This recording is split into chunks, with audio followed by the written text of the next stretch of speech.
To the light of men, Danny Flynn is back with the Moncton Wildcats, this time as the head coach and the director of hockey operations. And first of all, what a delight to see you back. You're as thrilled, I think, as everybody else is. It's great to be back. I enjoyed my year away, but the chance to come back here was something that I jumped at, and I'm anxious to get going. Tell us how this all evolved. Well, it happened over a short time frame, actually. I was in New York finishing up for the summer.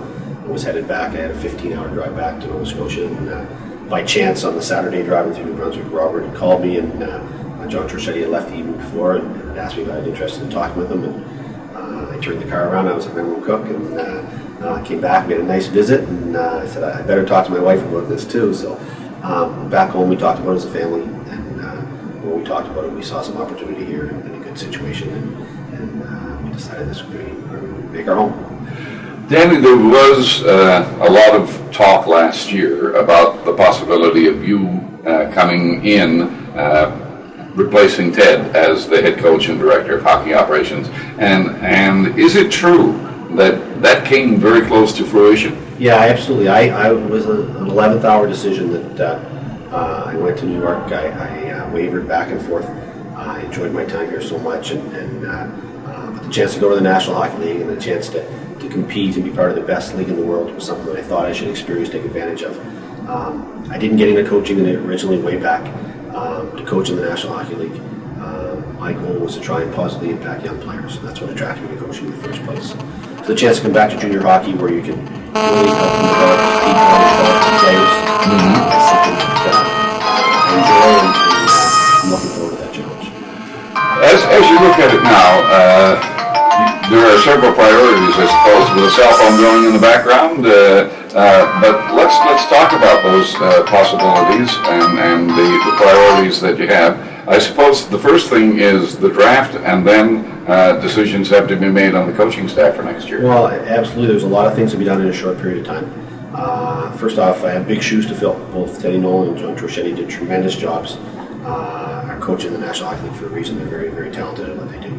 So to have the torch passed to me, so to speak, and to try and maintain the high standards that have been here in the past is going to be a tremendous challenge for me that I'm looking forward to.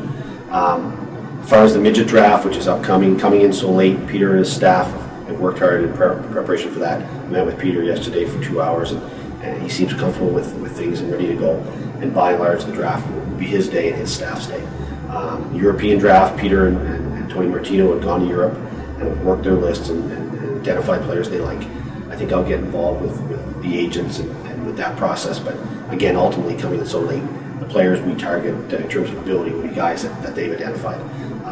There's a free agent pool we had good luck with the last couple of years here in Moncton, especially the summer that Teddy and I were here, and we had 7 or 8 kids make our team that made a contribution, like an Andrew McDonald and Timmy Spencer, those kind of guys. We're going to work hard at doing that. Some things are underway. They've worked hard here and identifying some top kids, but I think I'll jump in there and contribute as well. So right now for me, it's to kind of get a lay of the land, to secure up the staffing in several different areas, to get my family moved up here and settled in and get ready to get on the ice in early August.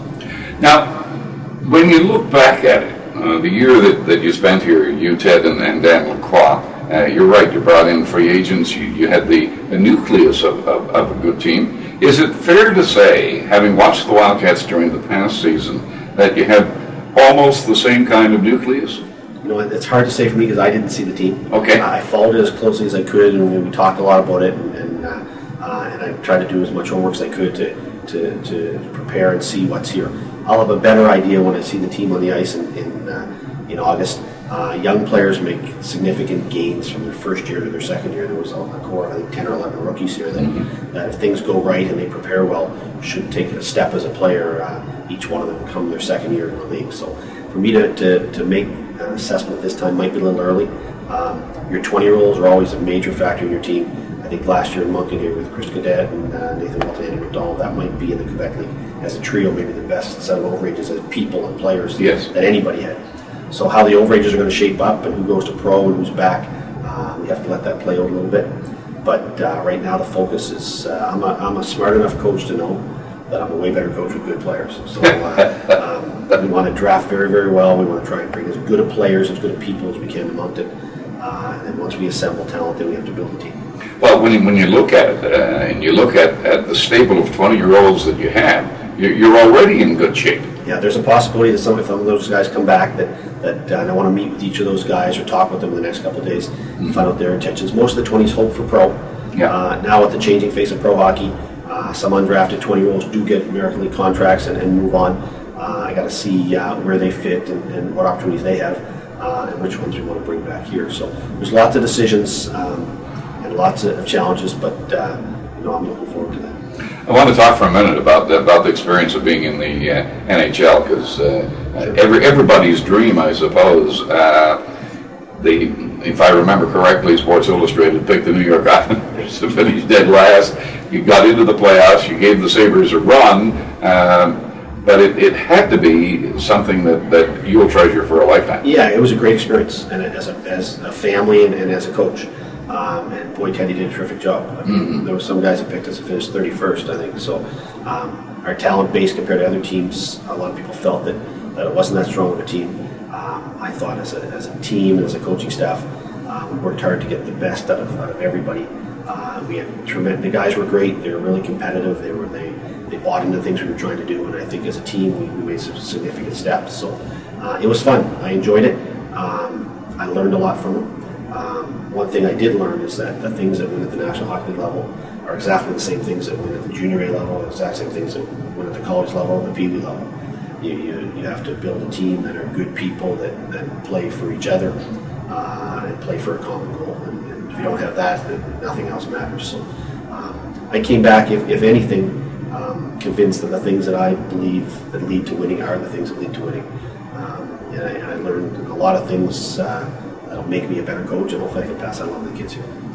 The relationship between you and Ted Nolan goes back a long, long way, and I wonder what Teddy's reaction was when you called him about the job here in Moncton. Yeah, Teddy was up to speed. He and Robert talked on a regular basis all winter, and after Robert had called me, he had talked to Teddy. Teddy encouraged me to go. He said, "This is a great situation, a great organization, a great city. A chance for you to come in and really put your fingerprints on this team." And I enjoyed pro hockey as an assistant coach at the pro level. Your focus is entirely on supporting the head coach and strictly coaching. For the first time in my 20 years of full-time coaching, I didn't have direct input into the building of the team and the blueprint of the team. And I understood and accepted that going in, but I missed that. And coming back to junior hockey, you have a chance to really be involved in putting the team together, and that's something I really enjoy and really look forward to. And again, I really enjoy trying to make a difference in young players' lives and help them become better people and better players. But this is not new to you. I mean, you've done this for years with St. FX, and you've done it in other coaching positions you've been in. Yeah, I talked to someone yesterday. I started coaching junior hockey in the 80s. I remember the first practice that I ran, I was assistant coach with London Knights. Brandon Shanahan was our captain. I remember making him pick up the pucks after practice, and now he's talking about playing his 20th year in the National Hockey League. Timmy Taylor was on our team as a 17-year-old. He's the captain of Tampa Bay Lightning and has won 2 Stanley Cups. So I had a chance to coach junior hockey in the 80s. I started, I was in the 90s in the OHL and the new millennium here in Quebec. So I've been around junior hockey in and out for 20 plus years. I think I've learned some things along the way that have made me a better coach each time through. I think my experience in the National Hockey League is going to help me a great deal here. And there's just so many quality people in this organization that it's going to be fun to be back. One of the things, to wrap this up, I remember a conversation you and I had a couple of years ago. We were talking about teams in the Quebec Major Junior Hockey League, and we talked about the Gatineau Olympic, and I remember very specifically you said Gatineau is one of those teams, Les, that they never rebuild, they reload. Is that the philosophy and the direction that you want to take the Moncton Wildcats? Absolutely. In fact, when I was in the OHL for the better part of a decade, we were to 3 straight cups in Sault Ste. Marie, and I worked for General Manager Sherry Bassett, who was one of the best hockey people I've ever dealt with at any level. And he believed in draft and develop, trade to fill holes. Once you get the right people in place, you shouldn't have to make that many moves. I think they followed that plan in Lewiston. I think you see it around Major Junior in all 3 leagues. Peter O'Peats have had great success. Their theme is we don't rebuild, we reload, and they're always consistently competitive. To do that, you have to draft exceptionally well. You have to be hard working with your free agents.